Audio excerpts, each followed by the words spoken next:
The wind cuts across the ridge like a blade that has forgotten mercy.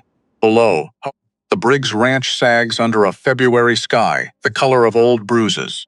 The barn leaning east as though the land itself has grown tired of holding it upright. On the high ground, a man stands alone. His hand stays buried deep in his coat pocket, fingers wrapped around a letter he has carried for 11 days without opening. The north pasture lies fenced and perfect, yet empty, like a grave waiting for a name that will never be spoken. Thin cattle shift their weight in the cold. From somewhere beyond the tree line, a sound rises. Not quite thunder, not quite a rifle shot. The man does not turn. Halwyn check out the way a man watches something he once loved and can no longer touch. The smoke from the crooked chimney drifts sideways and vanishes before it can reach the sky. He does not go down. He remains on the ridge as the light begins to fail. Smoke from a chimney nobody bothered to fix. That was the first thing. Crooked smoke, thin smoke. The kind that curled sideways in the February wind and disappeared before it got anywhere useful, like it had given up halfway. Like it had looked at the situation and decided reasonably that effort wasn't worth it anymore. Below it sat the Briggs Ranch, which had, at some point in the past decade, been a real thing. A working thing. A thing with purpose and weight and forward momentum. That point was not now. The barn leaned east. Not dramatically, not the kind of lean that announced itself. The quiet kind. The kind that had been happening so slowly for so long that nobody noticed anymore. The way a man's posture changes after grief. Gradual, final. A decision made by inches. The fence lines on the south pasture were good, recent work. Someone had been out there keeping them up. That told you something. A man who stopped caring about a place stopped fixing its edges first. The fact that the edges were maintained meant the man hadn't given up entirely, just mostly. The cattle in the north pasture were thin, not starving. Just thin in the way that told a person everything about the last 2 winters. About the drought before that. About what happens to a living thing when the conditions around it stop cooperating, and nobody has the energy left to compensate. They stood in the cold morning like animals that had learned to expect less and had adjusted accordingly, and on the ridge above all of it, the man. Holt Briggs, 58 years old, 6 feet and 3 inches of Wyoming winter, standing on a ridge above his own land, in a coat that had been good. Once, and was now just warm, shoulders wide enough that the wind had to go around him rather than through. A beard that had stopped being intentional somewhere around the same month. His son's horse came, back without its rider, and had since continued on its own terms, which were substantial. He did not move. He was looking at the north pasture, not because anything was happening there. Nothing was happening there. That was, in fact, the entire problem with the north pasture. It had been sitting exactly as it sat right now for 2 years, waiting. Fenced in good repair, because Holt Briggs fixed things with his hands even when he couldn't fix the things inside him. But empty. Charged with potential that nobody was converting into anything. Because the man who had understood its potential was gone. And the man who remained could not bring himself to touch what his son had found. In Holt Briggs's coat pocket, a letter, folded, unopened, from the Clearwater County Savings and Loan. He had been carrying it for 11 days. He knew what it said. He had known what it said before the envelope was sealed, because the numbers in his own ledger had been telling the same story for 8 months. And numbers, unlike people, do not soften their news. They just sit there on the page in the same neat columns, saying the same difficult things, waiting for you to accept what they already know. He hadn't opened it anyway, because opening it made it. The kind of real you have to do something about. And Holt Briggs, who had spent 58 years being a man who did something about things, had run out of things he knew how to do, so he stood on the ridge and did not open the letter, and watched the north pasture do nothing, and the smoke from his crooked chimney curled sideways into the February sky and disappeared. He had been on that ridge an hour when he turned and went back down. Not because he'd decided anything, because the cold had made its position clear, and he was a practical man even in the middle of his own paralysis. He came down from the ridge the way he did everything, with the kind of deliberate economy of movement that came from decades of working outdoors, where wasted energy cost you in ways you couldn't always predict. He went to the barn. He found the harness that needed mending. He mended it. His hands knew what to do even when his head had given up on knowing. That was the thing about physical work. It didn't require decisions. It required attention, and attention he still had. So, he gave it. He gave it to the harness, and then to the fence post on the south line that had been tilting 3 degrees off true for 6 weeks, and then to the water trough that had developed a slow seep at the east joint. He fixed things. He fixed everything he could reach with his hands. Everything else he left alone. 6 weeks earlier, Cincinnati, a supply depot on the corner of Merchant and 4th. 3 stories of brick that smelled of pine resin and freight paper, and the accumulated industry of a building that had been processing goods since before the war, and intended to continue regardless of what anyone thought about it. 2nd floor, back office, 6 in the evening. Everyone else had gone home. Kara White had not gone home. She was sitting at a desk that was not technically her desk. It belonged to a man named Alderman Pruitt, who was the regional accounts manager and whose name appeared at the bottom of every financial report that Clara had spent the last 7 years building, calculating, correcting, and perfecting. His name was on them because he was the regional accounts manager, and regional accounts managers signed reports. The fact that he understood perhaps 60% of what was in them was not in the formal sense relevant. His name, her math. That was the arrangement. She had not agreed to this arrangement. It had simply accumulated around her the way sediment accumulates. Gradually, without announcement. Without any single moment you could point to and say, there, that was when it happened.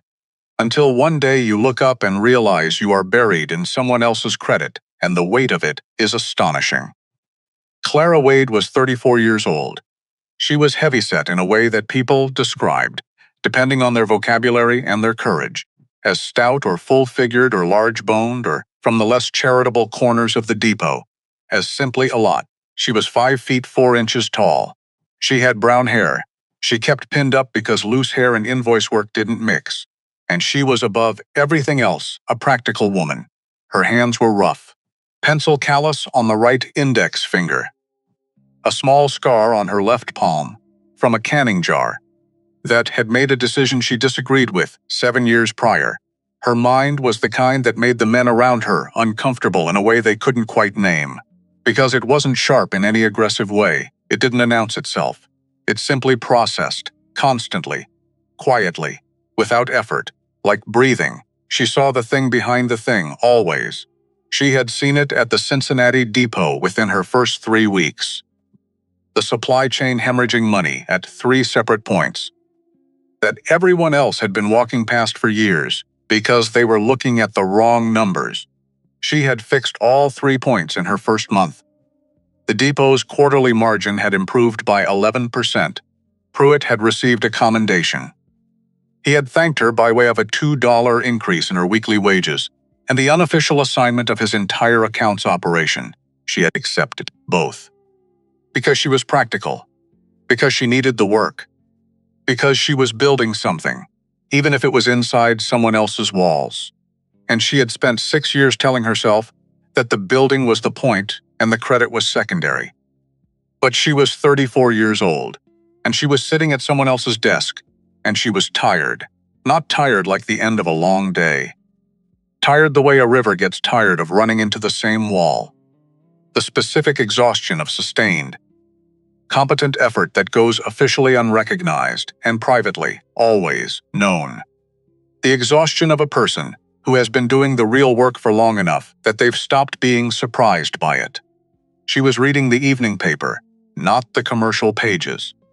The personal advertisements in the back, which she normally skipped, which she had read 3 times this week, without fully deciding why. There it was. Wyoming Ranch, 14 hands, need cook, marriage arrangement offered, room and board included, no romantics, serious inquiries only. She had read this advertisement 2 days ago, then again yesterday, now today, 3 times. She was a practical woman. She did not make decisions impulsively. She did not romanticize hardship or pretend that Wyoming would be easier than Cincinnati. She had read enough territorial newspapers in the depot's freight correspondence to know exactly what a Wyoming ranch in winter looked like. Thin cattle, hard ground. A man who needed a cook badly enough to advertise for a wife to get one. She took out a sheet of paper. She began to write not a letter, a proposal, 4 pages. Because if she was going to do this, and she had apparently decided, somewhere between the second and third reading, that she was going to do it as herself. Fully, completely. With everything she actually was on the page. No softening, no editing for palatability. Because she had spent 7 years being edited for palatability, and she was done with it. She listed her experience, the real experience. Not the softened version she usually offered, mindful of rooms where competence in a woman was received as aggression. The actual thing. 7 years of supply chain management, account reconciliation, freight contract negotiation, and vendor relationship building for a 30-person operation. She described the operations she had built. She noted in plain language that she had no family, obligations, no expectations of luxury, no illusions about the West. And she wrote this line 3 times before leaving it in. No interest in being managed. She signed it, Clara Wad, Cincinnati, Ohio. She folded it, sealed it, went downstairs, found the post. Came back up, sat at someone else's desk in the empty office, and for the first time in 7 years, felt something that was not quite hope, but was adjacent to it. Something with movement in it. Something that pointed forward rather than sideways. She went home. For the first time in months, she slept without the accounts running in her head. The response took 8 days. 6 lines, Miss Proposal, reviewed, arrangement acceptable, contract enclosed, arrived Clearwater Junction, 14th of February. Supply wagon runs that day. Will meet you. Bring practical clothing. Wyoming in February. H. Briggs 6 lines. No warmth, no welcome, no attempt at anything other than the transmission of necessary information. She read it twice. Then she smiled, just slightly. Because a man who wrote like that was a man who meant what he wrote. And a man who meant what he wrote was a man you could work with. She had spent 7 years working for a man whose words and his meaning had an approximate rather than exact relationship. This was different. She gave Pruitt 2 weeks' notice. He was surprised, then annoyed, then, in a way he did not show her, but she saw anyway, a little frightened. Because he had known, always, that the margin improvement and the quarterly reports and the accounts operation all lived inside Clara Wade's head, and now that head was leaving for Wyoming. And he was going to have to explain to the regional director why everything was about to get harder. Not her problem. She packed her trunk. One large one, heavier than it looked. Practical clothing. Her copper pot, which she had bought herself, and which went where she went. 3. Books, spices, she could not trust Wyoming to have. Cayenne, nutmeg, dried thyme, the small things that made the difference between a meal and food. 2 types of dried beans. A small ledger of her own, blank for whatever she was about to build. She had always kept her own ledger. Even inside someone else's operation. Even when nobody asked to see it. She did not look back at the depot when the carriage took her to the station. Not because she wasn't leaving something behind. She was. 7 years of work, however uncredited, had left their mark. The building knew her rhythms. The accounts knew her hand. But she had learned, at 34, that looking back while moving forward was how you tripped. The train took 3 days. She spent them watching the country change. Ohio to Indiana to Illinois to the broad flat patience of the Great Plains. And then, gradually, then all at once, the land lifting, the sky widening. The particular quality of Western light that is different from Eastern light, in a way that is hard to name but impossible to miss. Bigger, more honest, somehow. Like the sky out here. Hadn't been asked to accommodate anyone's feelings about it, and had simply done what it was going to do. Clara sat by the window. She watched. She was not nervous exactly. She was the way a person is when they have made a real decision.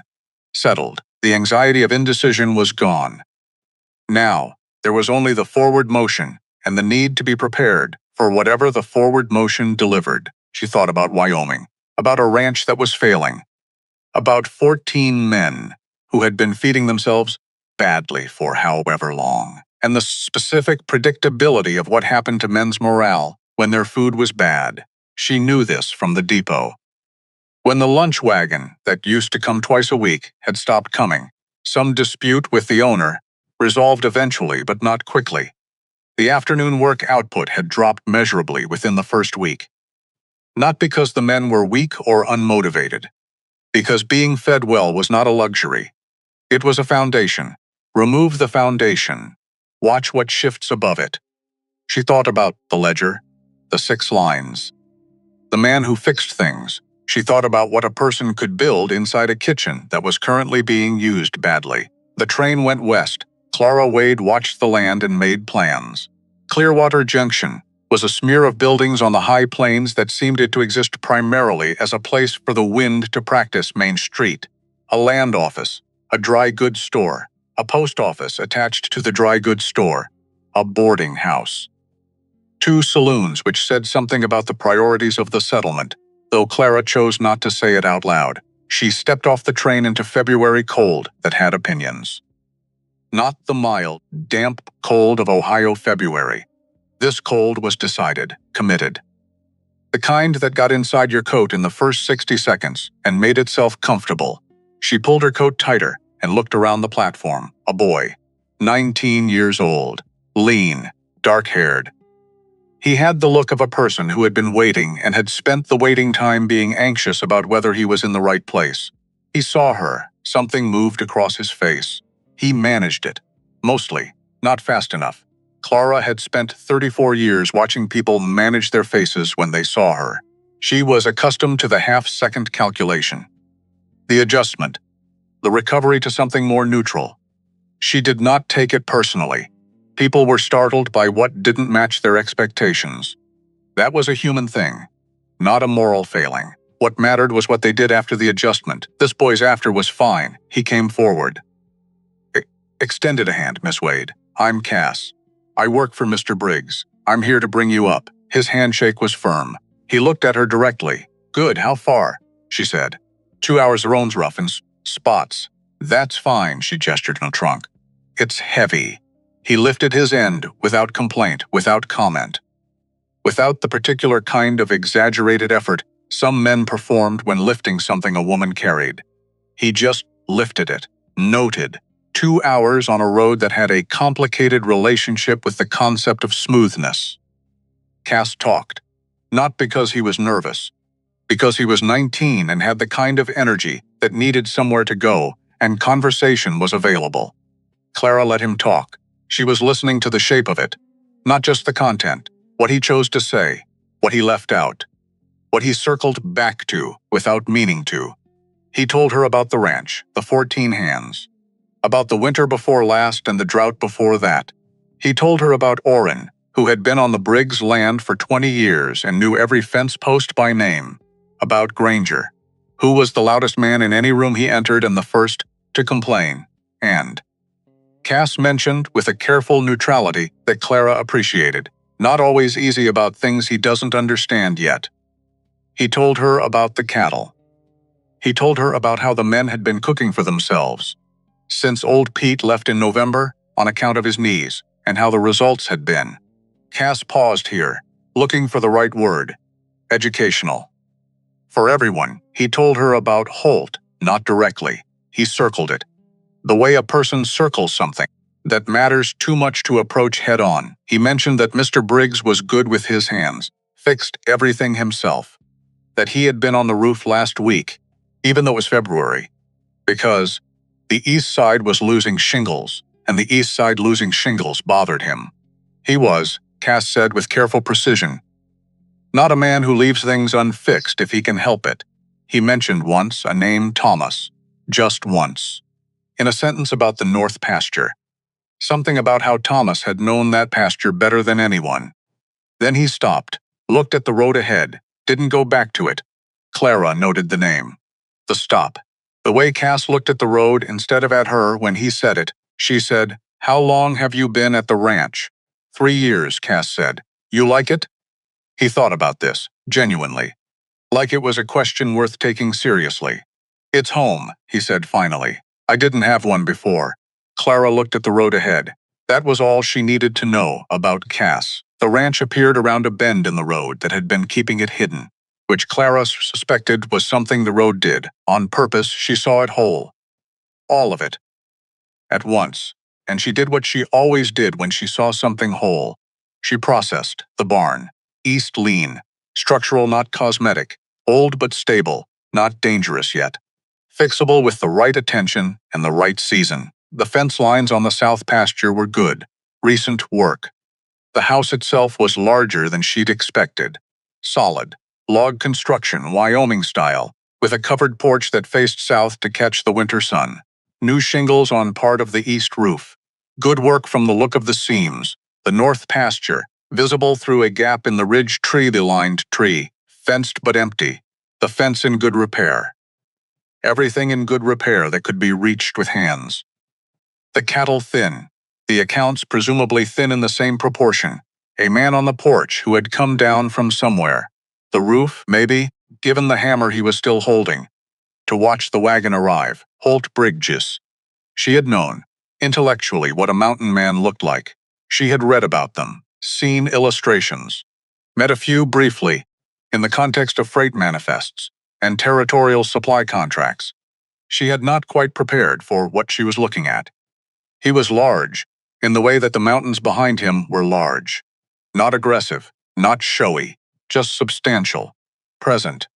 The kind of large that meant the wind went around rather than through. The beard was dark going gray. The face beneath it was deeply weathered. The kind of weathered that meant decades outdoors, rather than decades of hard living. Though from everything Cass had not quite said, it was probably both. He held the hammer. He watched the wagon. He did not come toward them. Clara climbed down before Cass had fully stopped, her feet on Wyoming ground for the first time. Cold, solid, specific. She walked toward Holt Briggs. He watched her come. She watched him watch her. Neither of them were in a hurry. She stopped 6 feet away. Mr. Briggs, Miss Wade, silence. She waited. Because she had learned that silence was a test. Some people filled it compulsively, out of a need to smooth things over. She had trained herself out of that years ago. Silence was just silence. You could stand in it, he said. Kitchens. Through the back, 4 words. Information delivery. No performative welcome, she said. I know where kitchens are. 3 words. Receipt confirmed. Moving on, she walked past him into the house. His face did a thing, just briefly. Not quite surprise, not quite reassessment. Something between those two things, in the space where a man's expectations meet reality, and the meeting is unexpected. He turned, followed her. She was in the kitchen by the time he came through. She had already found the problem. Several problems, actually, but the main one first. The flour barrel. Half empty and not properly sealed, which meant the Wyoming winter air was getting in. And the moisture differential between inside and outside was doing what moisture differentials always did to milled grain. She opened the other barrels in sequence. Fast, methodical. The coffee beans smelled like they had been sitting since September. She picked one up, rubbed it, sniffed. Staleness was not the end of the world. You re-roasted them. Low heat. Patient. You brought them back most of the way. She turned around. Holt was standing in the kitchen doorway. Watching her audit his pantry, she said, "The flour needs a better seal, or you'll lose another quarter of the barrel by spring. The coffee can be salvaged if you roast it again over low heat. The salt pork is fine. The cornmeal has moisture damage. I can work with most of it, but not all." He said nothing. "The kitchen is bigger than I expected," she said. "That's good. I'll need the space." Still nothing. "I'll make supper tonight with what's here. I want to understand what I'm working with before I tell you what needs to change," he said. "The men eat at 6. Then I'll be done at 6. He left. She turned back to the pantry and got to work. The hands came in at 6, 14 of them. Filing through the door the way men filed into any dining room. with the particular combination of hunger and social ritual that made group eating one of the oldest human things there was. They saw her. The adjustment happened around the table like a slow wave. Subtle. She had expected it. She had been seen and adjusted to for 34 years, and had developed a very accurate read of the different kinds. There was the dismissive kind, the surprised kind, the speculative kind, and then there was Oren's kind. He was 67, sat at the far end of the table from where Holtz sat. White hair. A face that had been weathered so long, it had achieved a kind of geological stability. He did not look at her the way the others did. He looked at her the way a man looked at something he was genuinely assessing, carefully, without agenda. The way you looked when you wanted to actually see a thing, rather than confirm what you already thought about it. She served salt pork stew, the pork cut differently than old Pete had likely been cutting it, in pieces small enough to stretch the flavor through more broth. The broth built carefully from the scraps she'd trimmed off, the better pieces, plus the last of the root vegetables from the cold cellar. The molasses she'd found behind the flour barrel, old but good, dropped in by a single spoon because the right amount of something was not always the obvious amount. Biscuits from the half-empty flour barrel, lard, salt. Her hands knew this recipe without the recipe. They'd been making it since she was 12 years old in her Aunt Swan's kitchen. Columbus, lumber Aunskan far, Columbus.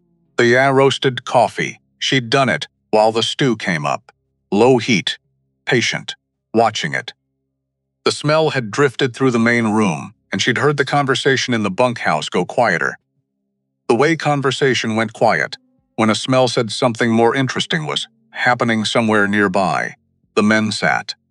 They ate. She stood at the far end of the kitchen and watched. This was what she always watched for. The moment. Not the first bite. The first bite was just hunger.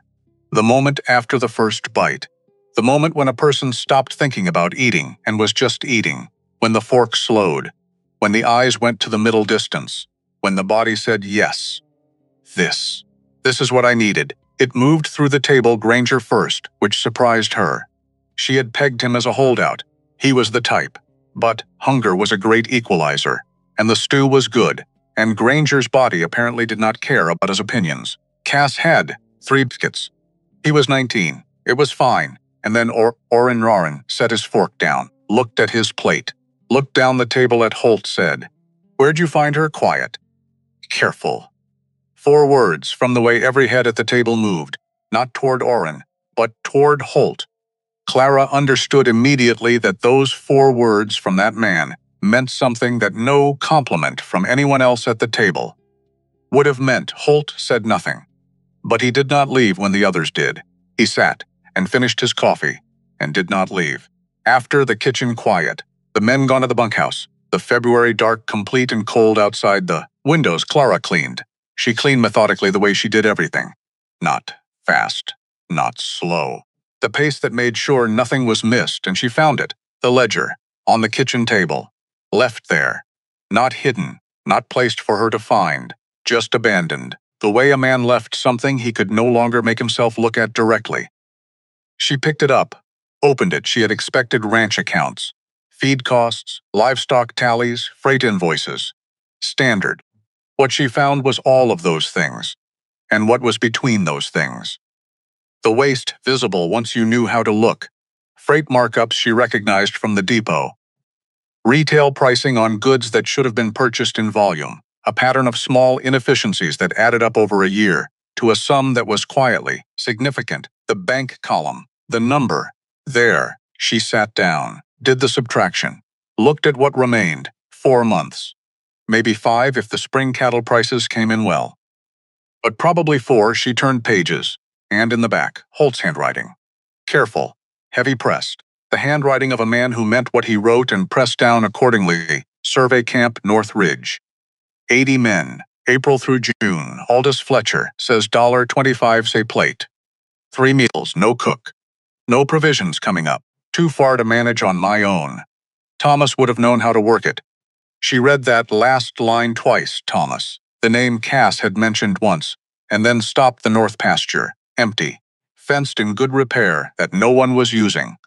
Clara sat at the kitchen table in the February dark with the ledger open in front of her, and the stove still warm behind her, and let the shape of the thing assemble itself. The business was in there, not in the cattle, not in the existing operation. In the survey camp, 80 men, with no cook and $1.25 per plate budget, and a crew chief, who, from the name Fletcher on the page, was a practical man used to practical arrangements. 80 men, 3 meals a day. April through June, she did the math in her head without a pencil. Then she did it again, because the number was large enough that she wanted to be sure. Then she sat with the number, and she thought about the word that followed the number on Holt Briggs's page. Thomas would have known how to work it, past tense, would have, not would. She did not touch that word. Not yet, but she looked at it for a long time, because she had learned, over 34 years of watching the thing behind the thing, that what a person wrote when they weren't writing for anyone else was the truest thing about them. And what Holt Briggs had written, in the back of a ledger he couldn't look at anymore, was a business plan and a grief and a door he had nailed shut from the inside. And Clara Wade, who had spent 7 years being the engine inside someone else's vehicle, was sitting in his kitchen at midnight and could see, very clearly, that the door was not locked. Morning proper oats, the re-roasted coffee, biscuits from the better half of the flour, salt pork on the side sliced thin the men ate. Cass had 4 biscuits this time. Fine, he was 19. Granger said nothing, but ate everything on his plate and then looked at the empty plate with an expression that suggested he was reconsidering several of his recent opinions. Orrin had seconds of the oats. Holt ate. Did not leave immediately after when the men went out. Clara cleared the table. Then she picked up the ledger from the kitchen counter and walked to the main room. Holt was standing at the window, looking north, toward the ridge, toward the north pasture. She set the ledger on the table between them, opened it to the back page, pointed. He looked at the page. Something in his face went very still, the kind of still that was not calm, the kind that was the face a person made when they had been caught at something they were not ready to discuss. The survey camp, Clara said. That's an old note. The crews come in April. That's 6 weeks. I said it's old. You put your son's name on it. Silence. The specific kind that has weight. He said, I sent for a cook. You got one. She kept her voice level, not soft, level. Because soft would have been patronizing, and she did not patronize people. You also got someone who ran a 7-year supply operation that her employer signed his name to. Those are 2 different things. She set the ledger down, left it open. 80 men, $1.25 a plate. 3 meals a day, 12 weeks. You don't need me to do that math for you. You already did it. That's why you wrote it down. And then you wrote his name. And then you put the ledger somewhere you didn't have to look at it. Something moved in his face. Not anger. Not quite. Something rawer than anger. The expression of a man whose most protected place had just been seen. I sent for a cook, he said again, and left Clara let him go. She went back to the kitchen. She had been patient for 7 years. She could manage 1 more week. The days that followed built the ranch in ways that had nothing to do with physical construction. She learned the hands the way she learned everything. By watching, by listening, by asking the right questions at the right moments. Oddrin. 67. 2 decades on this land. He had the quiet authority of a man who had outlasted everyone else's certainty. She understood within the first 3 days that if Orrin approved of a thing, the room adjusted. Not because he was loud, because he was credible. 20 years of being right about things gave a man a different quality of silence. On day 2, she asked him about the kitchen's history. He told her, slowly, with the precision of a man who valued accuracy. About old Pete and the way he'd run things. About what the men liked. About the old molasses crock in the back corner. Been there since the ranch was built. The previous Briggs used it. Good molasses. About the cold cellar, and which shelf ran the most consistent temperature. He told her things nobody had asked him about. Because nobody had asked, Clara listened and wrote nothing down and remembered everything. Cass was different. He helped without being asked. On the second morning, she turned around and he was there, not hovering, just present and useful, carrying water, stacking wood, finding things before she realized she needed them.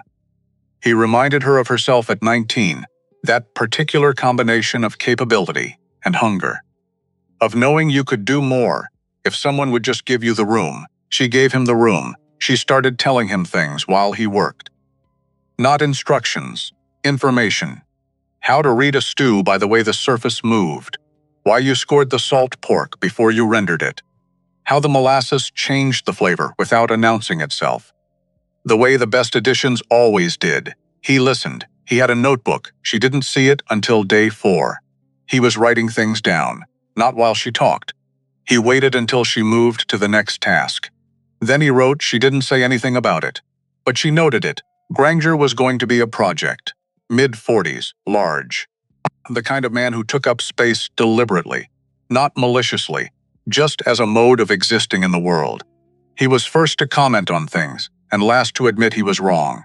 And he had, in her first 3 days, tested her patience twice in ways that were just barely within the bounds of what she had decided to accept on day 3. He was leaning against the corral fence when she came out to check the water barrel. He said something. About her size, not loud enough to be undeniable. Just loud enough to be heard. She did not react because she had learned, a long time ago, that the reaction was what people like Granger were after. The reaction was the point. Deny the reaction and you denied the point. What happened instead, Orrin? He was on the other side of the fence. He had been there the whole time. Clara had noticed him. Granger, apparently, had not. Orrin looked at Granger. Just looked. No words, no gesture. Just the specific quality of Orrin's attention, focused fully on Granger's face. For approximately 5 seconds, Granger looked at the ground. Then he found somewhere else to be. Orrin went back to what he was doing. Clara went back to what she was doing. Neither of them acknowledged the exchange. But something had been settled. The barn, the 4th night. She found Holt there past midnight. Not because she was looking for him. She was up because the stew base she was building for tomorrow needed the coals managed. And she had seen the light. He was at the workbench. Not fixing anything particularly. Running his hands over a piece of tack that was already repaired. The way a person moved their hands when the hands needed something to do and the real thing that needed doing didn't have a physical form. She went in. She did not bring a reason. She brought the coffee pot, set it on the bench beside him, sat on the hay bale near the wall. The old bay in the near stall turned its head toward her and then lost interest. She said nothing. He said nothing. The barn was cold in the comfortable way of spaces. The horses moved. Wood settling. February doing its slow work on everything outside. He poured himself coffee, didn't offer her the other cup. She got up, got the other cup from her coat pocket, poured her own. He watched this, said nothing. They sat, and then he talked. The way men talked at midnight, when the daylight had taken all its requirements with it. When there was nothing left to maintain. When the thing that had been pressing against the inside of the ribs all day finally found a crack in the armor and came through, not all at once. Slowly, Ruth first, his wife. 3 years gone. He said her name the way you said, the name of a person whose absence had become so familiar it had a shape. Ruth had a way of knowing what a room needed, he said, not looking at anything. Not what people said they needed. What they actually needed. She'd walk into a room and just... No, he was quiet for a while. Then Thomas. He didn't say his son's name immediately. He arrived at it by way of the ranch, the things that needed to be done. The things he had been doing, the things he had not been able to do. The north pasture, he said. Silence. Thomas found something up there. He was 18. Rode up on his own one afternoon in October. This would have been 3 years back, almost. And came back at supper and sat down and said, Dad, we're sitting on coal up there, the whole north face. I've been reading the geological surveys, and the seam runs all the way to... He stopped. I told him to finish his supper. I said the cattle were the ranch and we didn't need to get ahead of ourselves. The barn was quiet. He was right, Holt said. He was right about it, and I told him to finish his supper. Clara sat with that. Let it be what it was. After a while, not filling it, not fixing it, just sitting in it with him. Then, what was he like? Holt looked at her. She met his look. He was quiet for a long time, like the land, he said. Patient. Bigger than he seemed. He had a way of looking at a problem. He could see the shape of things. He turned the coffee cup. He would have known what to do with this ranch. He'd have had 3 plans by now. Argued all 3 of them with me. Picked the right one. A pause. He had a head for it. Better than mine. Clara said, the ledger note. Holt looked at the bench. It was his idea. I was writing it down so I wouldn't forget it. Then he stopped. Then I didn't need to remember it. For a while. And then when I could think about it again, his name was on the page. And I couldn't. Clara was quiet. She set her coffee cup down. Holt. She had not used his name until now. She used it deliberately. You have 4 months. Until the bank calls the note, maybe less. The North Pasture has a back tax notice that I haven't shown you yet because you weren't ready to hear it. The survey camp has 80 men who will pay $1.25 a plate 3 times a day for 12 weeks, and there is currently no one feeding them. He looked at her. I know you can't touch anything with his name on it, she said. I know what that's like. Not exactly. Not your way. But I know the shape of it. She held his look. The math doesn't change because the name is hard to say. And Thomas didn't find that pasture so it could sit there and be a wound. He found it because he was the kind of person who looked at things and saw what they could be. Silence. Honor that, she said. That's the only thing we can do for the people we lose. Finish what they saw. He looked at her for a long time. Then he pulled the bank letter out of his coat pocket, handed it to her. She took it, opened it, read it, set it on the bench between them. He looked at the letter, said, we have until June, yes. If the survey camp, if it works the way the math says it should, you have the bank note and the back tax both cleared by the end of May. He was quiet. What do you need? He said. Finally, a field oven, sheet iron, the second wagon with a new axle. And your word that, when I tell you what I see in that ledger, you won't walk out of the room. He looked at her. The axle'll take 2 days, he said. Then start tomorrow. The next morning, Cass found Holt on the North Ridge, early. Before the breakfast work, the boy had been watching. Cass watched things. He came up the ridge, stood beside Holt. Mr. Briggs, Cass, a silence that was comfortable. The way silences were when 2 people had an established language. She reminds me of Thomas, Cass said. Holt was very still. Not the way she looks. The way she thinks. The boy was looking at the North Pasture. Like every problem has a door in it somewhere. You just have to find the door. Thomas used to talk like that. I'd come to him with something that seemed impossible, and he'd just start finding the door. Silence. Wind through the pine on the ridge above. I know I'm not him, Cass said. I know that. I'm not saying it like that. He paused. I just thought you should know. What I see. He went back down. Holt stood on the ridge for a long time, looking at the North Pasture, at the fence line Thomas had surveyed, at the land Thomas had known something about, before Holt had told him to finish his supper. He stood there until the cold made itself impossible to ignore. Then he came down. Went to the kitchen. Clara was at the stove. She turned when she heard him. He sat down at the kitchen table. She waited. What do you need? He said. This time it meant something different, and she told him. He listened to every word, wrote nothing down. Remembered all of it. Outside in the February morning, the smoke from the chimney, still curled sideways, still crooked. But the fire inside was bigger now.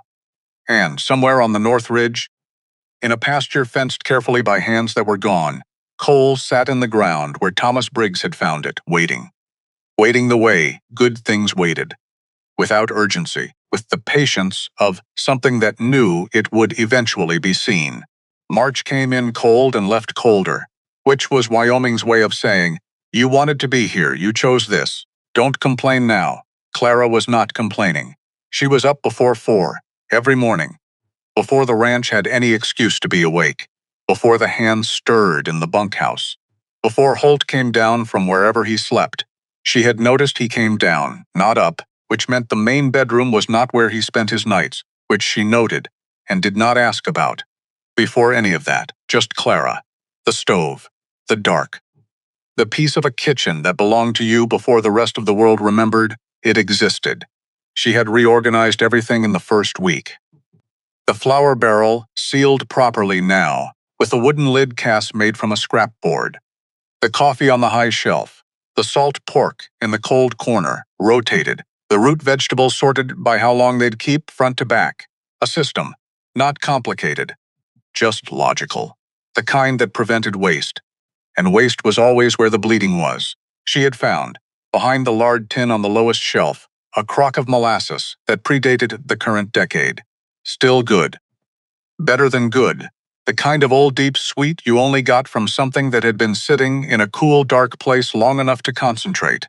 She used it carefully, a spoon at a time, in the biscuits, in the stew base, in the re-roasted coffee twice a week, when she wanted the men to eat breakfast in the specific reverent silence. That meant a thing had been done exactly right. Oren noticed the molasses. He said nothing about it directly. He just looked at his biscuit one morning, with an expression that said he knew what was in it and respected the decision, which was enough. The field oven, Holt built it from sheet iron, in the second barn. First attempt. The heat distribution was wrong. The coals concentrated in the center and the edges ran cold. He pulled it apart. Second attempt, better, but the seam on the left side had a gap that would leak smoke. He pulled it apart. Third attempt. Clara came in on the morning of the third attempt and watched without speaking. He was working with the kind of focus that made you understand why the fence lines were in good repair and the barn roof had new shingles even in February. He did not do things halfway. He didn't know how. The third attempt was right. She tested it. A half batch of biscuits, 20 minutes, even browning. Top and bottom. Consistent edge to edge. She took one out. Bit into it, looked at Holt, said, "That'll do," which, from Clara Wade, was what a standing ovation sounded like. He almost smiled. Not quite. But the place where a smile might eventually grow the wagon. Cass helped with the axle.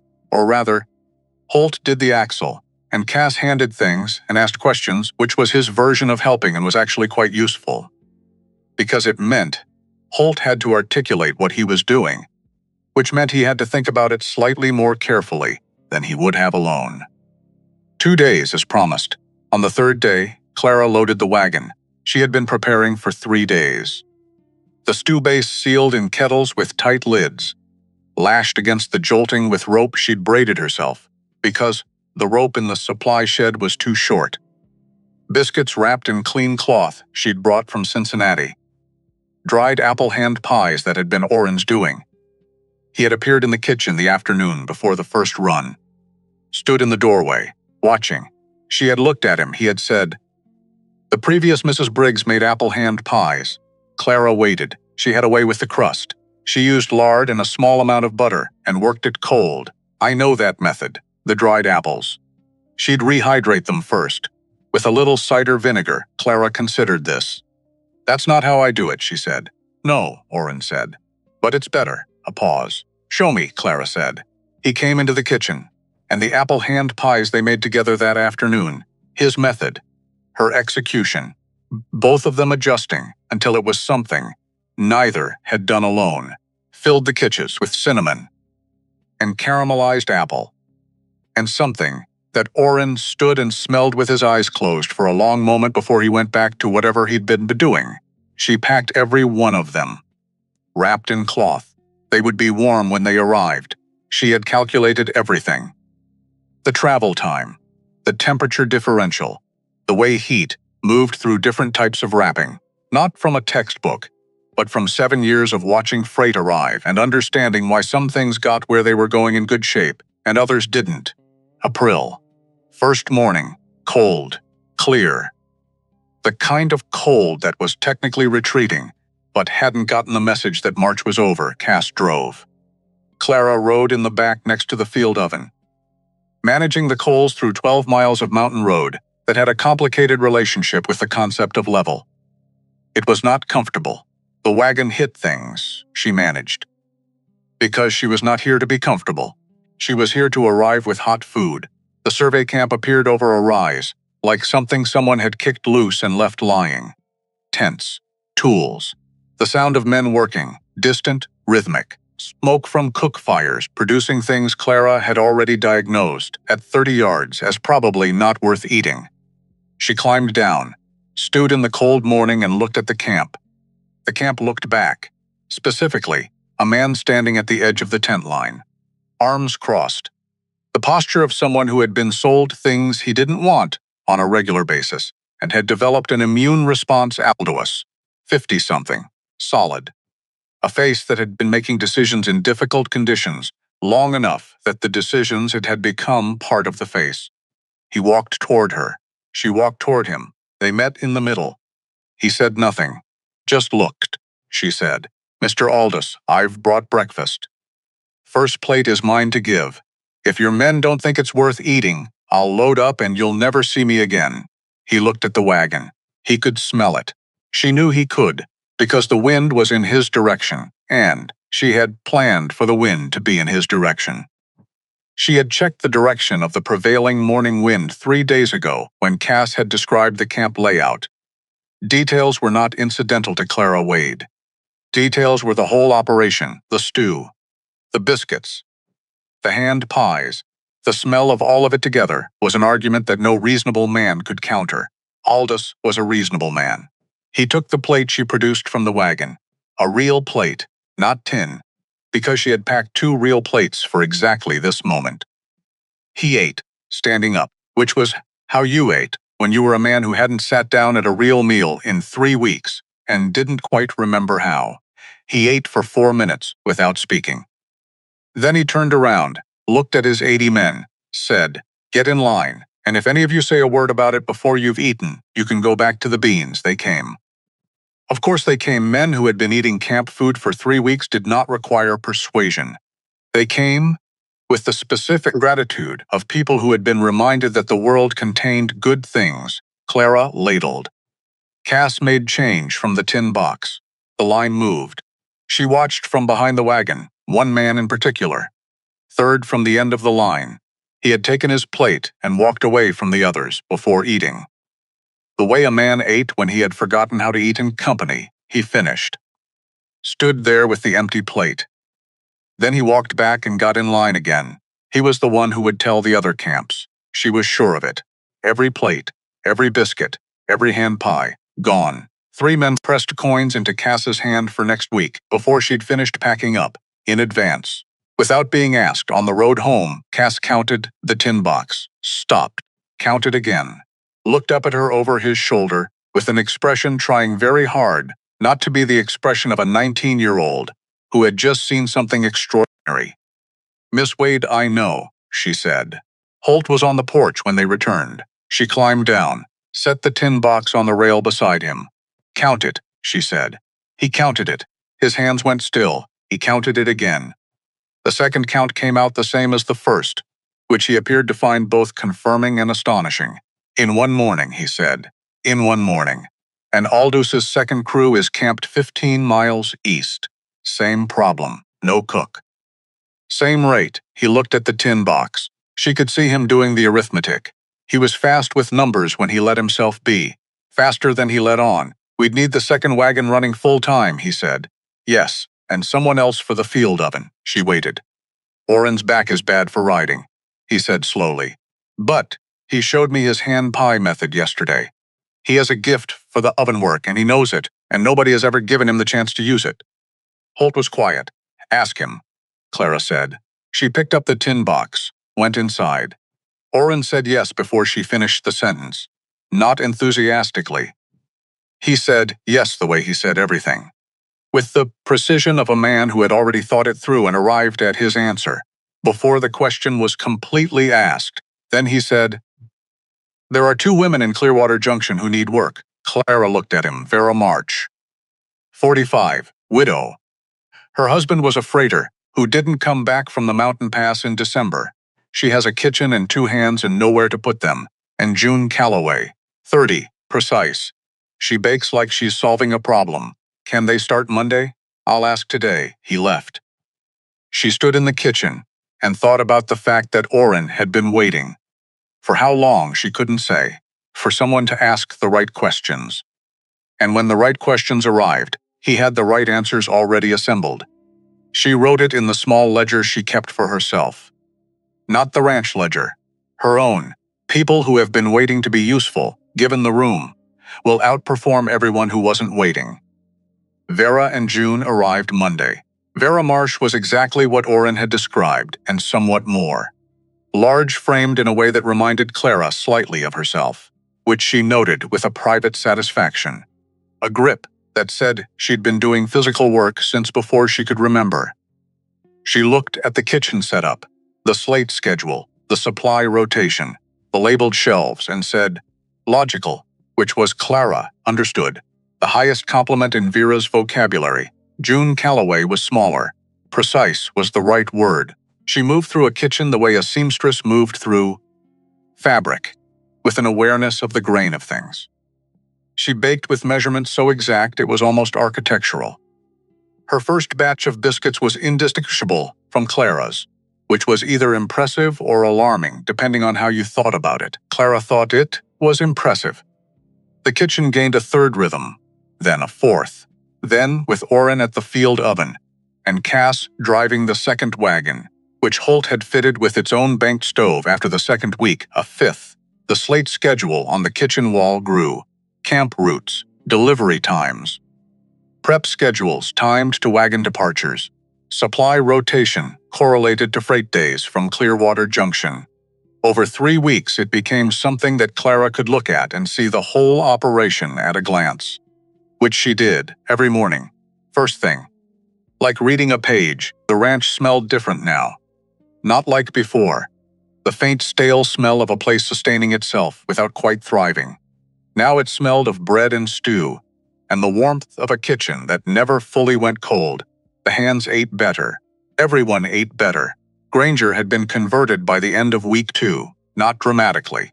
He didn't do dramatic. He was just present now in a way he hadn't been, contributing, carrying things without being asked. Making jokes directed outward at situations rather than inward at people. He had become something useful. Cass had become something more. He was running the second wagon now, 3 days a week. He had learned the camps, not just the routes, but the rhythms. Which crew chief liked early delivery? Which men would pay extra for the hand pies? He kept his notebook. He showed it to Clara one evening. She read it. Read it twice. You've been tracking which crews order seconds by day of the week. Yes, ma'am. And you've noticed that Monday and Thursday runs average 30% more in second sales than Tuesday and Wednesday. Because they've had the worst food over the weekend, Cass said. They're hungrier on Monday.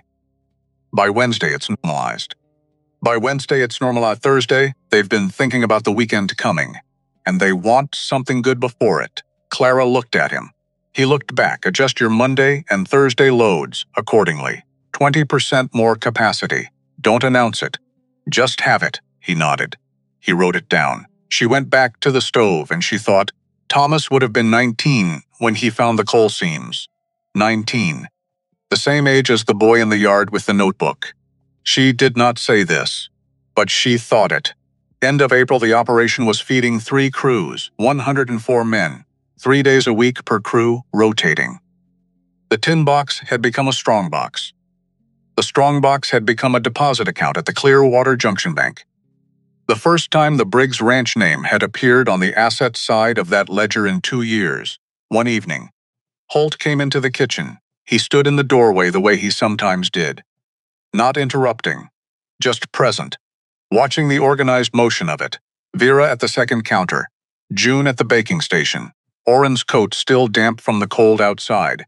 Holt stood in the doorway, said to no one in particular, Ruth would have liked this, just that. Then he went. Clara heard it, did not respond. She opened the ranch ledger to the kitchen operations column, made a small mark in the margin. A star. No explanation. Some things did not require explanation. The letter arrived on a Wednesday, not from the bank. From the county land office, Doran brought it to Clara, hat in his hands, which she had learned was his signal for something that needed to be handled carefully. He had found it under the tack invoices on the desk in the main room. He had not been looking for it, but he had recognized the seal, and he had decided that Clara needed to see it before Holt did. Because Orrin had spent 20 years watching Holt Briggs, and he knew what Holt Briggs did. With official letters he wasn't ready to open. He put them somewhere, and left them there, until the thing they contained became unavoidable. Clara read the letter. Back tax notice. The North Pasture. Thomas's land. Not a large amount in the absolute sense, but the timeline was 8 weeks. And 8 weeks was 8 weeks, regardless of the size of the number. She sat with it. She thought about the survey corridor, about how the North Pasture sat directly adjacent to the access road that Aldous' secondary crew was going to need. When they expanded their operation in 3 weeks, she had known this. She had been tracking the survey maps Aldous had mentioned in passing, because Clara tracked things that might matter even when they didn't seem to yet. The North Pasture, Thomas's coal seams, the back tax, the expansion. She sat with all of it, then folded the letter into her apron pocket and went to find Holt. He was on the North Ridge, where he went when he was not fixing something with his hands. The stillness mode. Go to the ridge. Look at the land. Let the difficulty exist without trying to hammer it into a different shape. She came up, stood beside him, did not speak first. You know why I'm here, she said finally. I can guess. She gave him the letter. He read it, folded it, handed it back. That was his land, he said. I know. He spent 3 months that summer mapping it. He had geological survey maps pinned to his bedroom wall. Ruth used to say. It looked like a war room. His voice was even. The careful evenness of a man controlling the temperature of something that ran very hot underneath. He'd calculated the extraction value. He had a whole plan for how to develop it without disrupting the ranch's main operation. 17 years old, and he had a plan. Silence. I told him. The cattle came first, Holt said. She let that sit. Holt, level. Not soft. Level was respect. That land is where Aldous' second crew needs to run their supply route in 3 weeks. It's the only access that doesn't add 4 miles to the run. And the back tax. I know what the back tax means. It means we have 8 weeks. And if we don't pay it, we lose the land. And if we lose the land, we lose the access route. And if we lose the access route, the second crew operation becomes unsustainable at current margins. He was looking at the North Pasture, at the fence line Thomas had surveyed. He found something real, Clara said. That land is worth more than the back tax. It's worth more than the banknote. He wasn't wrong about any of it. He was just early. Holt said nothing. The only thing we can do for the people we lose, she said, is finish what they saw. Honor what he found by building on it. That's not forgetting him. That's the opposite. The wind came through the pines. Cold. Specific. Present. Holt stood in it. A very long time. Then he said, What do you need to make the access route work? Not dramatic. Not announced. Just a door opening and a man who had nailed it shut from the inside, choosing to let some light through, she told him. He listened to every word, but there are always buts. This one arrived on a Tuesday morning in a plain buggy. Not fancy. That was the first thing she noticed. A man who did not feel the need to arrive in a fancy buggy had already decided he held the better hand, and was here to inform you of that fact at a pace of his own choosing. Wad Colton, 55. Well-dressed in the Wyoming way that meant functional rather than decorative. He shook Holt's hand with the practiced ease of a man who had shaken 10,000 hands since Tuesday. Rocky Mountain Mineral Consortium, regional land agent. He was here to discuss a matter of mutual benefit. He was reasonable. That was the alarming thing. Completely, smoothly, unhurriedly reasonable. He explained the mineral rights situation, the North Pasture, the coal seams, and here he said it so casually that Clara's attention sharpened like a blade against a stone. He knew about the coal. He knew exactly what Thomas had found. He knew the survey maps. He had done his homework thoroughly and was letting them know it.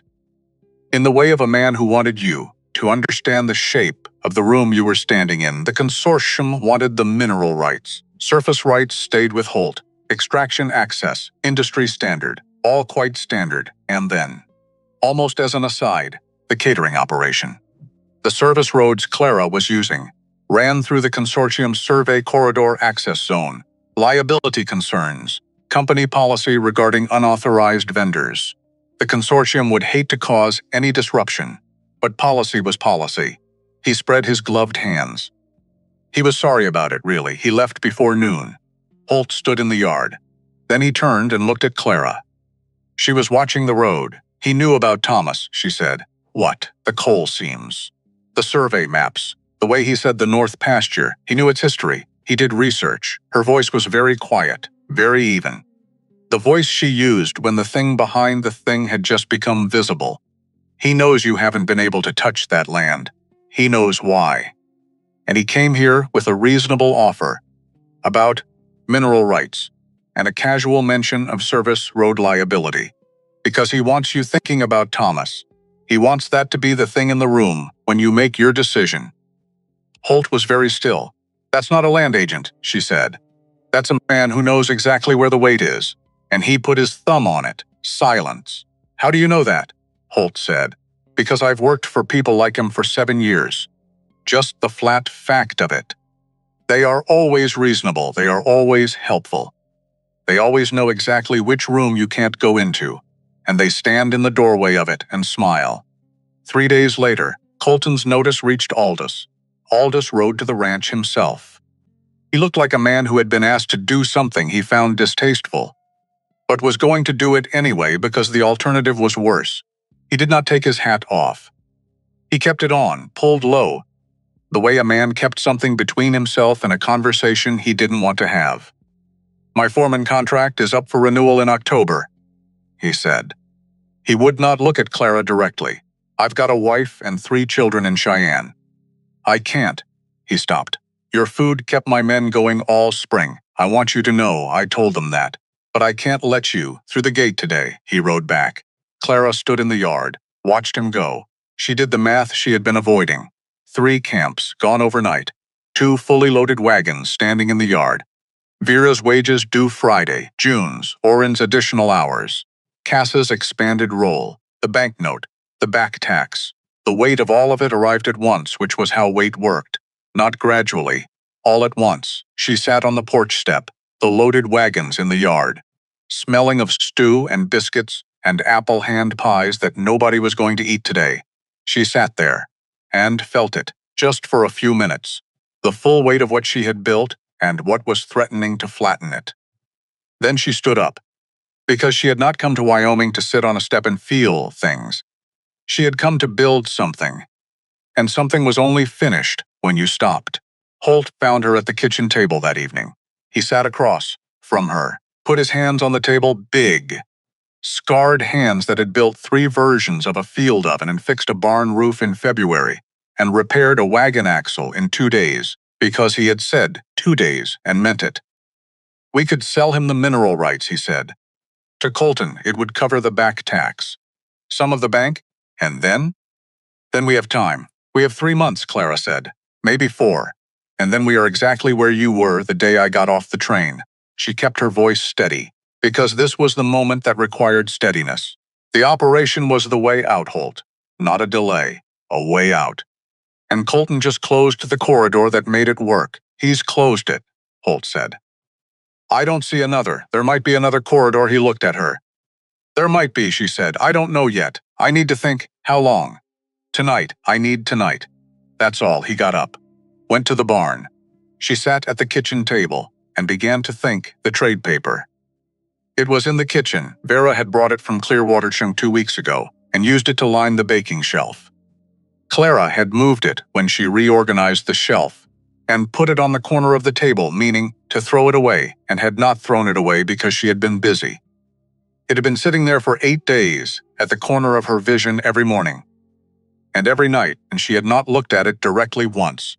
She looked at it now, the Wyoming Territorial Commercial Register, agricultural and commercial notices, freight schedules, land office announcements, and in the back, a small advertisement, 2 inches of column.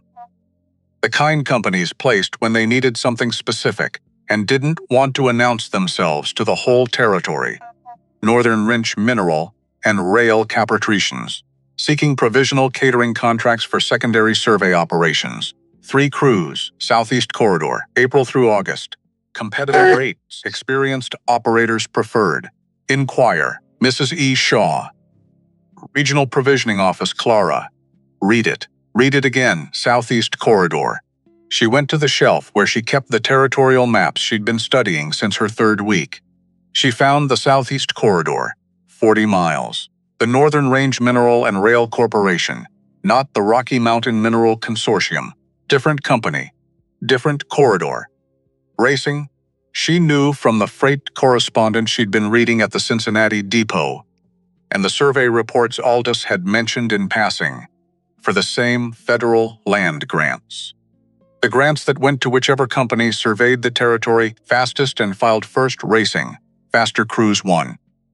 Fedmen moved faster. She had said this to Cass in week 1. He had written it in his notebook, and now. Clara sat at the kitchen table with the trade paper, and the territorial map, and the full weight of what she was looking at. Colton wasn't afraid of the operation. He was afraid of what the operation could do to his consortium's chances of winning the land grants, if she moved the operation 40 miles southeast. If she fed the Northern Range crews. If those crews covered more survey miles per week because they were well fed, and Colton's crews were not, the land grants would go to the Northern Range, and Colton's consortium would lose something worth considerably more than a food wagon and a ranch-back tax. She sat very still, because the logic was clear, but 40 miles southeast meant starting over. New crew chiefs, new relationships, new routes. In 3 weeks, maybe 4, before the spring survey season was fully underway, she did the math. Then she did it again. Then she went to find Cass. He was in the bunkhouse, awake. Because Cass was almost always awake when things were uncertain. He had that quality, the ability to feel the weather of a situation from inside a building. She knocked. He came out. She showed him the advertisement. He read it. Read it twice. Then he looked up at her with the expression of a 19-year-old who had just seen the same thing the adult in front of him was seeing, and wanted to be sure they were both seeing it. There's more than one consortium, he said. Yes, racing each other, yes. For the same grants, yes. And fed men. Move faster, she said. Yes, he folded the paper. 40 miles. Overnight on a good horse. She looked at him. You'd ride tonight? If you need me to, she thought about this boy, who had shown up with a notebook, who had calculated the Monday and Thursday demand curve, who had ridden his suggestion about Thomas up the ridge to Holt quietly and gone back down without claiming any credit for what followed. I need a letter first, she said. I'll wait. She wrote the proposal at the kitchen table, not as a cook, as a businesswoman. She wrote the productivity data, not impressions, numbers. The correlation between meal quality and crew coverage miles per week, calculated from 4 weeks of Aldous' operation. The cost structure. The scale. The things the operation could do at 3 camps and at 6. She wrote about the North Pasture, about coal, about what happened to transport provisioning costs when a mine was in operation, and the feed line for its workers had to be established from scratch versus already existing. She wrote, You are racing for land grants. I am offering you the edge that your competitor just tried to buy away from me. Decide accordingly. She did not beg. She did not undersell. She signed it, Clara Wade, Briggs Ranch, Coldwater Ridge, Wyoming Territory. She folded it, sealed it, gave it to Cass. He looked at her. Mr. Briggs should know I'm going. I'll tell him. Tell him I'll be careful. I know you will. He went to saddle his horse. She went to the barn. Holt was standing with the old bay, not doing anything, just there, with his hand on the horse's neck. The horse that had been Thomas's. She told him about the advertisement, about the Northern Range, about Cass riding south. He listened, did not respond immediately. She watched him process it, not quickly but completely, turning it over. Checking each side, it's a gamble, he said. Yes. If the Northern Range doesn't respond, then we have whatever option Colton left us, which is less than we started with. She held his look. Holt. Colton didn't come here to negotiate. He came here to manage our exit. The reasonable offer and the clipboard and the liability language. That's not negotiation. That's a closing conversation. He's decided how this ends. I'm suggesting we disagree with his timeline. Holt was quiet. The North Pasture, he said. If the Northern Range takes the contract, the provisioning relationship we build there could become the foundation, 6, for mineral transport provisioning, when the coal is developed. The letter mentions it. He looked at the bay. The horse that used to be Thomas's? He would have done this, Holt said. Quiet. Not a question. Yes, Clara said. He would have done exactly this, Holt nodded. Once, send Cass, he said. The night before, the ranch did not sleep. Dor Arin sat in the bunkhouse doorway with coffee going cold in his hands, watching the South Road the way a man watched a road when he had sent someone down it and was waiting for them to come back. Vera and June stayed in the kitchen, not cooking. Everything was already prepared, just there, in the way people stayed near a fire when the weather outside was uncertain. Granger had taken the night watch without being asked. Clara was at the kitchen table. The math was done, all of it. She had done it 3 times and it came out the same 3 times, which was what math did when you did it right. The numbers were not the problem. The numbers said go. The uncertainty was not mathematical, it was human. It was the 40 miles between here and a woman named Mrs. Shaw, whose name Clara had seen in a 2-inch advertisement in a trade paper, and who had, for all Clara knew, already filled the contract, and the advertisement was 8 days out of date. This was the part that numbers couldn't fix.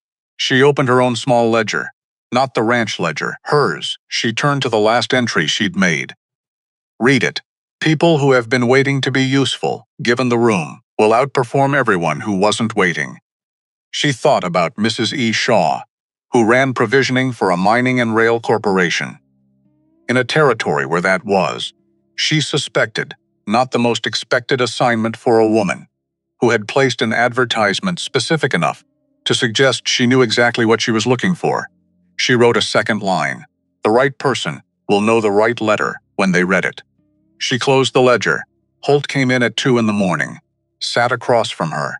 He did not say anything about the situation. It had been said. They both knew what was said. He said, "Tell me something." She looked at him. "About Cincinnati," he said. "Before." So she did. Not the 7 years of accounting. Not the depot. She told him about the kitchen she'd worked in before the depot. Her aunt's kitchen, when she was 12. Learning to make biscuits from a woman who had believed that the way you did a small thing was the way you did all things, that there was no such thing as a small thing if you were doing it for someone who needed it. She told him about the way a kitchen could hold a family together even when nothing else was. He listened. He was not a man who said much, but he listened in the specific way of a man storing something, adding it to the understanding of a person he was still figuring out. She asked him about Ruth's kitchen, and he talked about Ruth. Not around her, about her. The way he'd avoided talking about Thomas, by approaching it sideways, in margins, he talked about Ruth directly. The garden she'd kept even in Wyoming winters, insisting on it, building a cold frame with her own hands to keep the herbs going through November. The way she'd organized the kitchen by season. The Christmas she'd made a cinnamon cake from nothing. A true nothing. The ranch had been stripped to essentials, and somehow it had been the best Christmas. He talked for a long time. Clara listened. The coals settled in the stove. Outside, the Wyoming dark did what it did. And somewhere between 2 and 4 in the morning, they arrived at something that did not have a name yet, but was real and was theirs. Built entirely out of the specific honesty of 2 people who had run out of the energy for pretense. Dawn, Colton's deadline. His buggy appeared on the South Road, before the morning was properly light. He had timed it for first light, which told Clara something about his confidence. A man who arrived at first light had not spent the night wondering. She was on the porch, Holt beside her.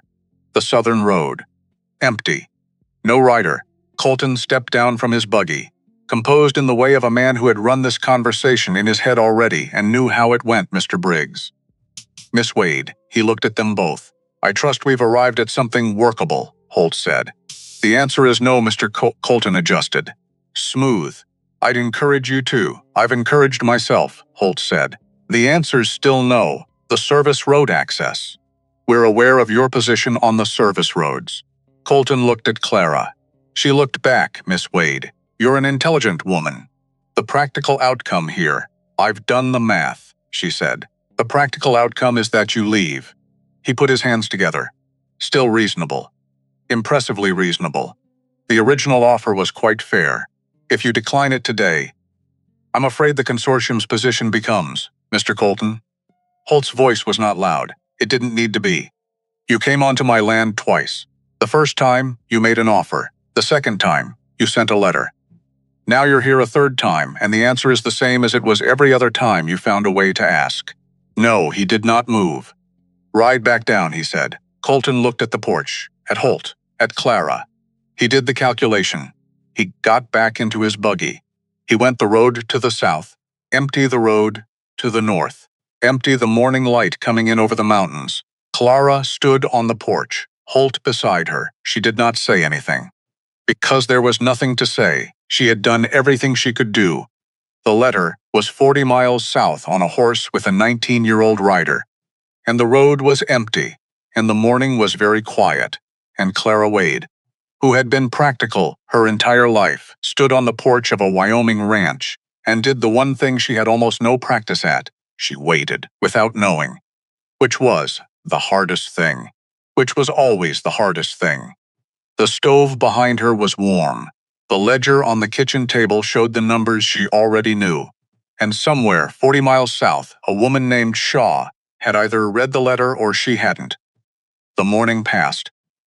Then the afternoon the sun moved across the Wyoming sky, without hurry, without concern for the people standing below it, waiting for something to happen. Vera brought food at noon. Clara ate without tasting it. Holt fixed the water trough that had been leaking since March. Because his hands needed something to do, and the trough was available. The South Road stayed, empty through lunch, through the early afternoon, through the long, slow hours when the light went golden and the mountains turned the color of old copper, 7 hours after Colton's buggy disappeared. Then and then a sound, not one horse, two.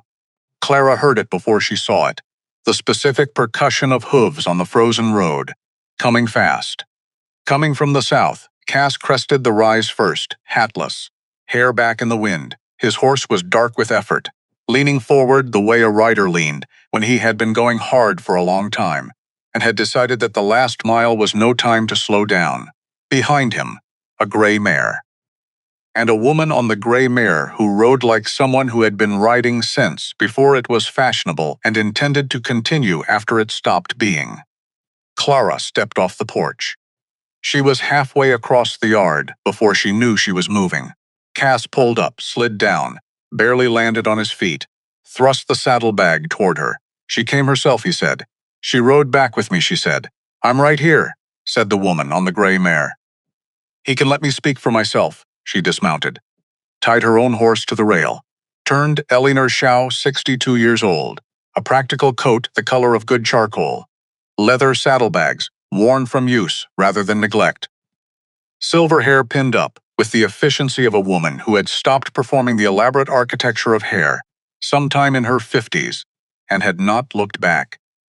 A face that had the quality of high country, distinctive. Weathered by experience, not by weakness, she walked toward Clara, stopped 3 feet away, looked at her. The way people looked when they were genuinely assessing, rather than confirming what they already thought. Then she put out her hand. Clara took it. The handshake was what it was supposed to be. Firm, level, equal. I read your proposal 4 times, Mrs. Shaw said. Clara waited. The 5th time, I read it to my operations director. He asked, who wrote it? She paused. I told him the woman I was about to ride 40 miles to meet. Holt had come across the yard. Mrs. Shaw shook his hand. She looked at the ranch, at the wagons, at the field oven standing in the yard, at the chalk slate visible through the kitchen window, at all the visible evidence of the thing Clara had built. Logical, she said, which Clara recognized as the highest register of professional compliment. Come in. Clara said they went inside the kitchen table, long, scarred. The table that had held ledgers and tin boxes and midnight coffee and the full weight of a ranch's survival over a hard winter. Mrs. Shaw sat across from Clara. Holt sat beside Clara, not behind her, not at the head of the table. Beside her, Mrs. Shaw opened the saddlebag, pulled out a contract, set it on the table. 3 crews, she said. Southeast Corridor. Immediate start, which in practice means the week after next, because you'll need to establish the routes. That's workable, Clara said. Rate is $1.80 per plate. Clara said nothing. $1.80. 60 cents more than Aldous had been paying. 45 cents more than what Colton's consortium had been suppressing. Mrs. Shaw watched her process this. Distance escalator. Camps over 30 miles from your base kitchen get an additional 20 cents per plate for the supply overhead, which, looking at your route maps, she tapped the papers she had brought, which were actual copies of the Northern Range Survey corridor maps, puts 2 of your 3 initial camps in that bracket. Clara looked at the maps. Then at Mrs. Shaw. You brought the route maps, Clara said. I came to do business, Mrs. Shaw said. Not to tour the facility. Something loosened in Clara's chest, just slightly. The specific sensation of being met at the level you operated at, which happened rarely enough that when it did, the body noticed before the mind caught up. There's also this. Mrs. Shaw said she slid a second page to the table. Clara, read it. Read it again. First right of negotiation for mineral transport provisioning. If the North Pasture coal rights were developed by any consortium, the Briggs operation would have first right to bid on feeding the extraction crews. She looked up. You know about the North Pasture, Clara said. I did my homework. Same as Colton. Different conclusions. What conclusions? Mrs. Shaw folded her hands on the table. Colton saw a problem to be managed. I see an operation run by someone who thinks the way I've been trying to get my people to think for 11 years. A pause. You wrote the productivity correlation in plain numbers. No impressions, no sentiment. Just the math. She looked at Clara directly. Do you know how rare that is? Clara said. I've spent 7 years watching men get credit for math I did, Mrs. Shaw said. I know exactly what that is. And they looked at each other across the table. Just for a moment. The specific recognition of 2 people who had been the same kind of invisible in the same kind of room and had, separately, decided to stop being. Then Mrs. Shaw set the pen on the contract. The first right of negotiation clause is good for 10 years. Non-exclusive. You can negotiate with anyone, but you get first look, Holt said. That's the North Pasture. Yes. Mrs. Shaw said that was my son's land. She met his look. I know. It's in the assessment records. She said it, without softening it, because she was not a woman who softened things into something other than what they were. He had good instincts about that seam. The geological survey from last autumn confirmed everything he mapped. She paused. He would have made a formidable land agent. Holt was quiet. He looked at the contract. At the first right of negotiation clause. At Thomas's land, written into a legal document as something real and valuable and seen. Clara watched him. She watched the thing that moved across his face. Not grief. Not exactly. Something more complicated than grief. The thing that grief became. Eventually, when it had been carried long enough. Something that could hold the loss and the love at the same time, without collapsing under either one. He looked at Clara. She picked up the pen, held it out to him. Both names, she said. This is a Briggs operation. You gave me the kitchen to stand in. He looked at the pen. He looked at her. For a long moment, the kitchen was very quiet. Then he took the pen. He signed, Holt Briggs. She signed below him, Tara Wad. Mrs. Shaw signed beneath them both, folded her copy, put it in the saddlebag, stood up, shook Holt's hand. Then Clara's. I'll send the camp coordinates by the end of the week. And Miss Wade, the productivity data you included. I'd like permission to share it with my operations director. Share it, Clara said. Mrs. Shaw picked up her saddlebag. She paused at the kitchen doorway. She looked at the chalk slate, at the supply rotation, at the organized logic of the operation. She looked at it the way Clara had looked at things her whole life, seeing the thing behind the visible thing. You built something real here, she said, not to Holt. To Clara. Yes, Clara said.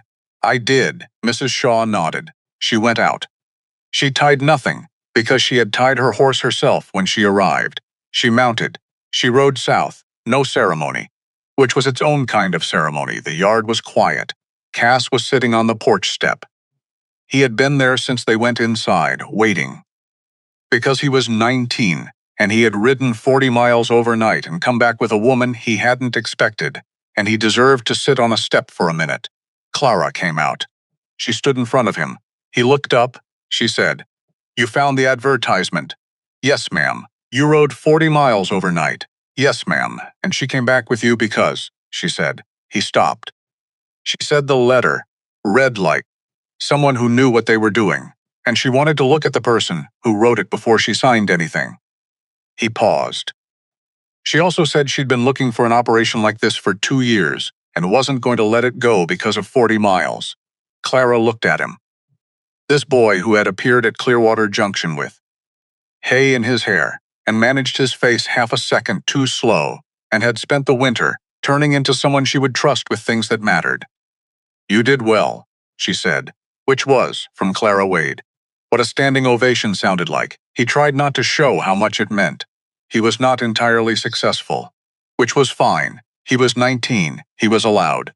The news moved the way news moved in the territory, not through telegraph, mostly, but through the way working men talked, at way stations over shared fires, at the end of long days when the work was done, and the camp was quiet. Always about the things that affected their work. By the end of the first week of the Northern Range contract, the camps knew. Not just the Northern Range camps, all the camps. The story had the kind of shape that made it travel. The woman, with the food wagon that the big consortium had tried to shut down, had turned around and signed with the competitor, and the competitor's crews were now eating better and covering more survey miles per week. And the whole corridor was adjusting. Aldous heard it from a supply rider on a Tuesday. He came to the ranch on Wednesday, hat in his hands, the same hat, the same posture. A man who had done a thing he found distasteful and was back to say so, "I heard," he said. "I know," Clara said. "The Northern Range crews. They're moving faster." "Yes, my crews asked me this morning why they can't have the Briggs wagons." "What did you tell them?" He looked at the ground. "I told them company policy. They told me what they thought of company policy." He turned the hat. "Colton's been reassigned to the Eastern District. His superiors are asking questions about the productivity gap." "I thought you should know." Clara said nothing. "I'm sorry," Aldous said. "For the spring. For closing the gate. I know. You don't seem angry." She looked at him. "I'm not angry, Mr. Aldous. You had 3 children and a contract renewal. I had a food wagon. Those are different levels of risk, and I was asking you to absorb the larger share of it." She paused. "I would have made the calculation." He looked at her. The specific look of a man who had been given more grace than he expected and was not entirely sure what to do with it. "If the consortium ever lifts the restriction," he started. "Send word," she said. "We'll be here," he went. Wade Colton was reassigned to the Eastern District Mineral Assessment Office in late May, which meant a desk, paperwork, quarterly reports, the processing of other people's field operations from a chair in a building where the only weather came through a window. For a man who had spent 20 years as a regional land agent, moving, making decisions, arriving in buggies and introducing himself to people who were about to understand how limited their options were. A desk was a particular kind of ending. Clara did not celebrate this, not because she was too gracious, because she simply didn't need to. The outcome was the outcome. The math had settled it the way math always settled things. Without drama, without ceremony, without the need for anyone to announce that it was done. It was done. She moved on. June the banknote. Holt rode to Clearwater Junction on the second Tuesday of June. Alone. Which was his way. He did things like this alone. The significant things. The things with weight, he went. He did them. He came back. Clara was at the kitchen table when he came through the door. He set the receipt to table, paid in full. June 14, 1883. 6 weeks before it was due, she looked at it, picked it up. Read every word of it, even though there weren't many words. Even though the important one was the word PAD in the upper right corner, and she had seen it already, she set it down. He sat across from her. Thomas was right about the land, he said. Yes, he was right about most things. She waited. He looked at his hands. I'd like to tell you about him, he said. If you tell me, she said, and he did. Not around Thomas. Not in the careful sideways approach he had been using since February. Directly. The way you talked about someone you loved when you had finally reached the place where saying their name was something you could hold, rather than something that held you. He talked for a long time. About a boy who had maps pinned to his bedroom wall. About a boy who had read geological surveys for pleasure at the age of 16 and argued their conclusions with his father over supper, and been right more often than not. About a boy who had found coal on a Wyoming hillside and understood immediately what it meant, and had come home at sunset with the particular brightness that came from seeing something nobody else had seen yet. About a boy who had loved horses and mathematics and the specific problem of how to make a thing run better than it was currently running. About a boy who had been, in ways that mattered, the best of what his parents were and something more besides. Clara listened. She listened the way she listened to everything. Completely, without planning her response, without waiting for her turn, just receiving it, letting it be what it was. And when he was done, she said, "He sounds like someone I would have liked." Holt looked at her. "He would have liked you," he said. It was the most complete thing he had ever said to her. The back tax paid in the same week as the banknote. The north pasture cleared. Holt's, Thomas's. The coal seams in the north face, surveyed and recorded, waiting for whatever the territory decided to do with them next. The fence line Thomas had run, maintained now, properly, because it was his and it was going to be used. The operation ran through summer. 3 Northern Range crews through June and July. Then a 4th, when the Southeast Survey pushed further, and Mrs. Shaw's letterer arrived with new camp coordinates. The supply chain consolidated. She negotiated directly with the Clearwater Junction freight agent, a man named Oakes, who was initially resistant and then not, after Clara showed him the volume projections and explained that the thing she was offering him was not a single account but an anchor account.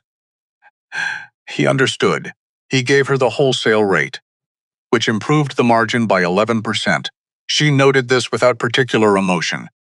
11% was 11%. That was all. Vera ran the kitchen expansion with the quiet authority of a manager who organized by example rather than by instruction. Clara had recognized this in her by the 3rd week and had given her the 4th camp's kitchen operations without making a speech about it. Vera had taken them without making a speech about it, which was how 2 practical women handled things. June's baking operation expanded to a formal supply arrangement with the Northern Range's general provisioning, hand pies, and biscuits by the gross twice weekly. Precise work, which suited June exactly. Cass managed 3 drivers now. 3. He was 19 years old, and he managed 3 adult men who drove supply routes across 40 miles of Wyoming territory, and he did it with the notebook and the Monday-Thursday demand calculation and the specific detail-oriented serve. Who had been paying attention since the beginning and had never stopped. He grew. Not in height. In the other ways. The confidence that came from being trusted with something real. The steadiness that came from a hard spring he had moved through and come out the other side of. He was no longer the boy who managed his face half a second too slow. He was something else. Something on its way to the man he was going to be. August. An evening. The ranch at dusk. Holt found Clara in the kitchen. That had become the pattern. The evenings, after the day's work, one finding the other in whichever space they were working in. Not announced. Not arranged. Just the natural orbit of 2 people who had spent enough time in proximity that the orbit had become a fact rather than a decision. He stood in the doorway. She was writing in her own ledger, the small one, her own. He said, "Cass wants to talk to you." "About what?" "He wants to talk to me first." Holt paused. "He's been trying to for a week. I keep finding him in places where I am and then the conversation doesn't happen." Clara looked up. She knew what this was. She had seen it building. "Let him find you," she said. "I don't know what to say." "Yes, you do." He looked at her. She looked back. You know exactly what to say. You've known it since March. You just haven't said it because saying it makes it real, and making things real is still something you're relearning how to do. He was quiet. Holt. She said his name deliberately, like it meant something specific. He's not Thomas. He knows he's not Thomas. He's not asking you to pretend. He just wants to know there's room for what he actually is, which is someone who rode 40 miles in the dark for this place, because it's his home. Holt looked at the floor, then the window, then her. He went out, the barn, the old bay in the near stall. Thomas's horse, still there, still Holt's, still, in the specific way of animals, requiring daily tending, which was its own kind of continuity. Cass was at the workbench, not fixing anything, running his hands over a piece of leather the way Holt ran his hands over things when the hands needed something to do. He heard Holt come in. He did not turn immediately. Then he did. Mr. Briggs, Cass, silence. The comfortable kind. The kind that meant something rather than nothing. Cass said, I want to say something. I've been trying to for a while. I know I'm not Thomas. He said it directly, because he was, after a year of watching Clara, getting better at saying the direct thing. I'm not trying to be something I'm not. I just want you to know. He stopped. Tried again. This place is mine, he said. I know it's not, legally, but it feels like mine. The roots, and the camps and Orrin at the oven, and Miss Wade with the ledger and the... He stopped again. And you. He couldn't finish it. Which was fine. Some things finished themselves. Holt looked at the boy, 19 years old, who had shown up 3 years ago with nothing, and had been given something, and had, without being asked, given everything back to it, who had found the advertisement in the trade paper, who had ridden 40 miles through Wyoming dark to bring back a woman who came herself, who had been paying attention since the very beginning. Holt said, I know, son, that word, son, not a metaphor, not a performance, not a substitution for something else. Just the true name of what was true. It came out quietly. The way true things came out when you finally said them. Cass did not speak. Holt did not speak. They stood in the barn in the August evening. The horse moved. The barn was quiet. And something that had been waiting for a long time was allowed to be what it was. September, last warm evening. The kind Wyoming produced that made you understand why people stayed. The sky going through colors it had no right to produce. The mountains holding their shape against the dark coming in from the east. Clara was on the porch, accounts in her lap, 3 camps. Expanding to 5 in the spring, per Mrs. Shaw's letter which had arrived on Monday with a postscript that said, in Mrs. Shaw's typically direct manner, your operation is the most efficient provisioning unit we've contracted. Don't change what works. Clara had read the postscript 3 times, not because she needed to, because it had been a long winter and a hard spring, and she had earned the right to read something good 3 times if she wanted to. The accounts were good. Not just cleared, good. The ranch operating at a margin it hadn't seen since before the drought. The North Pasture back tax paid, the banknote paid. The breeding cattle Holt had bought in July. 12 head. The start of the herd rebuild Thomas had sketched in his survey room margins, grazing on the east pasture with the ease of animals that had been thin and were not thin anymore. The kitchen running, the wagons going out. Everything where it was supposed to be. Holt came out. He sat beside her. He did not speak for a while. He was a man who occupied space without filling it, a quality that had taken her 2 weeks to understand, and had, once understood, become one of her favorite things about him. Then he said, the contract runs to December. Yes. He was quiet. She waited. Because she knew what was coming, and she was not going to make it easier than it needed to be. Not because she was unkind. Because she respected him enough to let him say the hard thing himself. He tried twice. I am not. He stopped. Started again. I have never been good at saying things the right way. Ruth used to say I communicated like a fence post, which is to say, I was always there but rarely useful for conversation. Clara almost smiled. I want to say something, and I don't want to say it badly. But I'm going to say it badly because that's what I do. Say it, Clara said. He looked at his hands. The scarred, large, capable hands of a man who had fixed everything he could reach, while the unfixable things waited. "You came here in February," he said, with a trunk too heavy for one person and a face that said you'd been carrying more than the trunk for a long time. "And you walked into my kitchen, and you found the ledger, and you found the note with Thomas's name, and you sat with it. For a whole night before you brought it to me." He paused. "I know you sat with it. Because the candle stub was moved in the morning. You burned it down to nothing. That's how long you sat with it." She had not known he noticed the candle stub. She had spent so much time over the winter being surprised by the things Briggs noticed that she should have stopped being surprised. She had not. "You could have done this anywhere," he said. "You had the mind for it. You'd already proved it in Cincinnati. You didn't need Wyoming.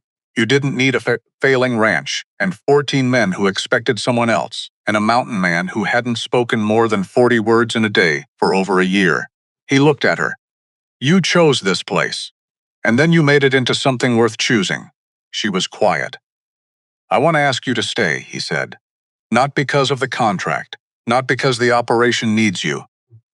The operation does need you, but that's not the reason." He turned to face her.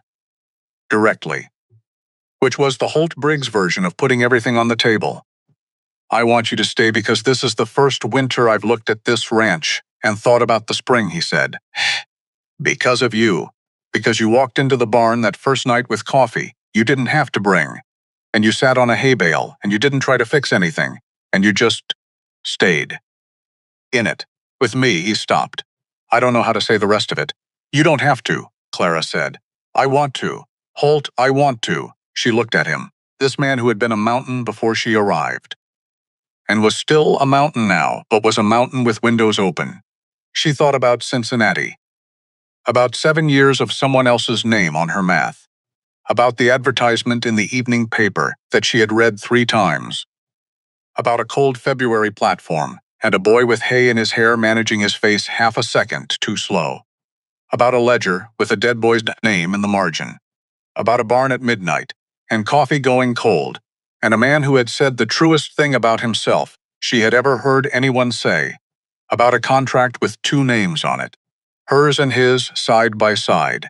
She looked at him for a long time, this man who had asked her what she needed and meant it, who had built 3 versions of a field oven until it was right, who had handed her a bank letter he'd been carrying, unopened for 11 days, because she was the first person he had trusted with it, who had said son to a 19-year-old boy in a barn in August and changed everything in 2 letters. Yes, Clara said 1 word. Just that. His face did the thing, not quite a smile. The place passed a smile. Where something settled after wanting something for long enough. He looked at the mountains. She looked at the mountains. The September dark came in from the east. The mountains held their ground. The gathering came last warm weekend. The long table was full. Rarin, who had been on this land for 20 years and was seeing it, for the first time, look the way it was supposed to look. He sat at his usual end and did not say much, because he was Orrin, and Orrin did not need to say much. His presence was the statement. Cass, who had come back from 40 miles. 40 miles looking different, ways that were hard to name, and had continued to become different, in ways that were easy to see. He sat beside Orrin, a gravitational thing rather than a decided thing, and talked about the route expansion in the spring, with the specificity of someone who had already been thinking about it. Vera and June. Present. Part of the thing. The women from the junction who had joined in August, whose names Clara had added to the slate schedule and the payroll, and who had, over 2 months, added their own rhythms to the operation's rhythm and made it larger. Granger, at the far end, who had been the loudest voice against and had, over a year, become something else entirely. Something still loud, but pointed differently now. At situations rather than at people. At problems rather than at who was having them. He stood, which was not usual for Granger. Standing at supper to say something was not his mode. Everyone looked at him. He picked up his cup, set it down, picked it up again. "I said something when she got here," he said. "About her size. I'm not going to repeat what I said because there are people at this table who don't need to hear it again. And one person who doesn't need to hear it ever. He turned the cup. What I want to say instead is this. He looked at Clara. I've been on 4 ranches. I've worked for men who knew what they were doing, and men who thought they did, and men who neither knew nor thought about it but had land anyway. Because land came to them, the way things come to certain men. He paused. I've never worked for someone who could look at a failing kitchen and see a business, or look at a man who'd given up and know exactly what he needed to start again, or hire a woman like Vera, or a boy like Cass, and he stopped. Just know that they were the right people. He raised his cup. I'm proud of where I work. First time I've said that. Mean it. He looked at Clara. To Miss Orrin raised his, to Miss Wade. Cass raised his. Couldn't speak, which told you everything. Vera and June. The other hands. And last, Holt. At the far end of the table, he raised his cup. He looked at Clara. To my partner. Just that. 2 words, which everyone at the table understood completely. The table drank after. When the table was cleared, and the hands were in the bunkhouse and Vera and June had gone back to the junction, and would be back before dawn because the morning wagons didn't load themselves, and Vera had learned that the biscuits needed to be in the oven by 4 if they were going to be right by 6, and Orrin had retired to the second barn where he slept because he said the main bunkhouse was too loud, and Clara suspected it was because he was 67 and had earned the right to sleep wherever he wanted. After all of that, the kitchen was quiet. Clara washed the last of the dishes. Holt dried, which he had started doing sometime in July without announcement. Just appeared one evening with a dish towel. She had not mentioned it. He had not explained it. Now it was just what happened. She washed. He dried. They worked in the comfortable silence of 2 people who had run out of the need to fill silence and had arrived at the kind of quiet that only came from genuinely knowing someone. She handed him the last cup. He dried it. Set it on the shelf. He said, I'm going to fix the chimney properly. The chimney. It's been wrong since I built it. The angle's off. It's been pulling the smoke sideways in the wind instead of drawing it straight up. He looked at her. I should have fixed it 2 years ago. She looked at him. She understood, not only talking about the chimney. Spring, she said. When the ground thaws and you can do it right. Spring, he agreed. The porch. Late. The Wyoming autumn, dark, complete, and cold, and specific in the way of that country, not threatening.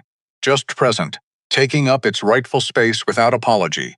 Clara stood on the porch, looking north, at the mountains. She had spent a year learning their shape. The way they looked at first light and last light, and the particular way they looked in a February morning, when the snow on the high faces caught the sun before anything else did. She had learned them. The way you learned the features of a face you looked at every day. They were by now familiar, not small, never small, but known. Holt came out, stood beside her. His arm against hers, she leaned, slightly, against the solidity of him. He did not move. This was who they were. Not the performance of 2 people figuring out how to be close. The simple fact of 2 people who had figured it out, who had arrived here, at this porch, at this dark, at this specific warmth of an arm against an arm, through a winter and a spring and a summer of honest difficulty and genuine work, and the specific trust that only built between people who had seen each other at the points where everything could have gone differently. The mountains were dark. The stars were what stars were in Wyoming, more of them than anywhere else, denser, closer. The sky doing best work, because nothing was competing with it. The north pasture fence caught starlight along its top rail. Thomas's fence, still standing. Still Thomas's. And now, also, the boundary of something that was going to be built on what he found, not instead of him, because of him. As close to keeping faith with a person as the living could manage. Clara looked at the fence line. At the mountains behind it, she thought about Cincinnati, about a desk that wasn't her desk, about a name that wasn't her name on the bottom of reports she had built, about a February evening and a newspaper advertisement and 4 pages. She had written for a man in Wyoming who wanted a cook, and got considerably more than he had advertised for. She thought about all of it, and then she let it go. Not because it didn't matter, because it had brought her here. And here was exactly where she was supposed to be morning. First light. The chimney smoke going straight up. Well, almost straight. Holt was right about the angle. Spring would fix it. But straight enough. 2 wagons in the yard. Loaded. Ready. Cass's voice carrying across the yard as he organized the drivers. The particular confidence of a young man who had found his work and recognized it as his Oren at the field oven. Vera moving between the kitchen and the supply wagon, the operation running, the kitchen warm, the ledger on the table, black ink in every column. Clara stood in the kitchen doorway, just for a moment, looking at the things she had built. Not the wagons, not the routes, not the accounts, the people, who had been waiting, all of them in their different ways, to be given the room to be what they actually were, and who had, when given that room, done what people always did when finally given it, more than anyone expected. Including themselves, the wagons went out, the smoke went up, the mountains held their ground to the north, and Clara Wade, who had come to Wyoming in February with a heavy trunk and a mind that everyone around her had underestimated, and a very specific idea of what a kitchen could be made into if someone with enough clarity and enough patience and enough refusal to be small was given the room to make it. Clara Wade went back to work. Because the work was hers, the kitchen was hers. The name on the contract was hers, and the morning was hers too. The smoke from the chimney. Almost straight spring would fix it, and in the meantime, it rose.